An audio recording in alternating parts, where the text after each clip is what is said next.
There are so many people within the gaming industry who feel like they are right, even when we say respectfully that they are wrong. We have been calling out forced diversity within this industry, companies going down checklists when it comes to the people that they hire and the characters that they're creating. But consistently, we are called liars by individuals that have positions within gaming. And now we're finding out that the lead producer of the Tales of the Shire game has mocked and belittled gamers over these concerns in the past. Now, if you don't know much about Tales of the Shire, it is an upcoming Lord of the Rings game. It has been delayed once already, and it has faced some major criticism because of some of the questionable character designs within this title. And I would say the other major concern is the graphics. It really does look like a PS2 game, and hey, I still think it will probably end up being like a cutesy farming life sim title that people will have some fun with, but it certainly has not met our expectations thus far, and it has received, yes, a lot of criticism. And because of that, when they released the Hobbit Day showcase just a few months ago in September, they were locking down the replies. They were hiding replies. They do not want anybody criticizing this game at all whatsoever. They just cannot take any sort of criticism. But it looks like they should get comfortable with more backlash headed their way, because there are posts that the lead producer has made that have been unearthed, and gamers are definitely not happy to see this. Now, obviously, content creators like myself and lots of gamers like you have been paying a lot of attention to DEI initiatives within this industry, companies forcing diversity, whether it is behind a screen or on screen, the people that they're hiring or the characters that are being created, the stories that are being told, and the agendas that are being pushed in content. These are things that have been happening, and we have seen it happen quite often. It's not just some like out there conspiracy theory that you have to jump through hoops to come to a conclusion for. No, no, no. We have seen it happen time and time again, but there are people who want to keep their position in this industry who just say it's a giant conspiracy theory and that gamers are liars and they're crazy. And now, of course, we are being mocked for it. So, back in September, this post was made by Stephanie GD, a UX designer for Fortnite, previously Dead by Daylight and Ubisoft, pronouns and flags in bio. She had said, man, all this woke BS discourse about games is such a specifically online thing, because I promise you, IRL on a day-to-day basis, none of this exists. We have our little design syncs and talk about balancing and flow, and then a character happens to be a woman, and that's it. Nobody has a problem with the fact that a character is a woman. Nobody has a problem with the fact that a character is black or has a unique cultural backstory. None of that. The problem is that when a company internally says you have to meet guidelines, look at Microsoft, for example. We have seen the leaked documents that say developers have to question what they're creating. Is your female character an equal to the men in the game?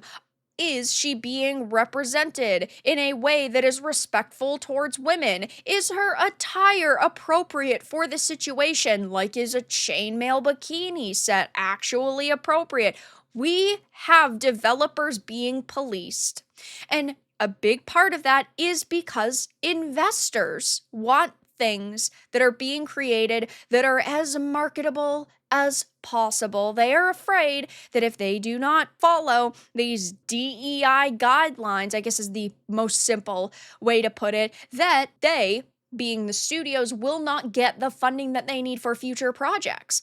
And, well, Calliope Writer here, again, the lead producer, seems to think that we are just stupid. I promise I've never received a message from a higher up that said needs more diversity so we can get government funding. It's just that games are made by and for a wide range of people with varying experiences. There's no scary cabal forcing devs to add women and POC to games. Now, just because she has not gone through this situation does not mean that it is not a real situation that is happening. She is saying, oh, because I've never happened to deal with this means it's not really happening. And I can prove her wrong in just one example, and that is with Dustborn. Now, if you do not remember, Dustborn had received funding from the EU. In the wake of Red Thread Games releasing Dustborn, it was revealed the developer received funding from the European Union as well as the Norwegian Film Institute.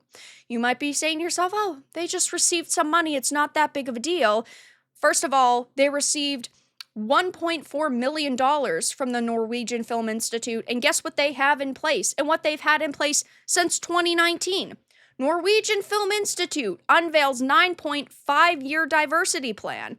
Here in Berlin, the Norwegian Film Institute has launched its new 5-year action plan for inclusion and diversity in Norwegian films and film culture. So, these developers at Red Thread Games wanted to create an experience. They needed money. They got money from the Norwegian Film Institute, $1.4 million, and they have diversity quotas in place, meaning the product that we got is specifically because there was a group of people telling these developers, you have to make it inclusive, you have to add X, Y, or Z into this piece of content, you have to push certain agendas with it. Now, of course, we don't have transcripts of their exact conversations and of their contracts and all of these guidelines. A person can put 2 and 2 together based on all of the public information we have. So again, just because it did not happen to you does not mean it is not happening in this industry at all. And instead of just trying to hear our feedback and our opinions and hear our side of it, it's, oh no, this is some major conspiracy.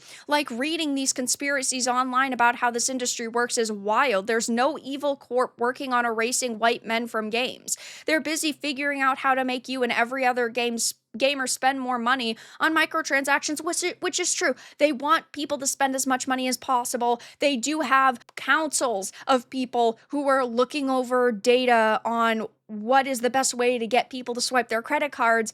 But again, this is a very real problem in the industry where you have companies like studio heads or CEOs who are receiving funding, and then they tell their developers, oh, you don't have creative freedom anymore. You have to add X, Y, or Z so we can continue to secure this funding. So absolutely mind-boggling here that this actually wasn't seen really until now. She didn't get that much traction on it. 16,000 views, 330 likes to 12 comments. So it doesn't seem that she had a whole lot of people in agreement. But clearly, she's either straight up lying or does not understand the state of the industry, which isn't particularly shocking, and I will be keeping my eye on her to see if she makes any other statements now that people are talking about this, but I do not think Tales of the Shire is going to be some massive sweeping success. I do think it is going to continue to receive a lot of criticism, especially now that these tweets have been unveiled where she has openly mocked gamers. But that's all that I really had to discuss in this video. Let everyone know your thoughts in the comments below. If you enjoyed this, give it a like, and if you didn't, give it a dislike.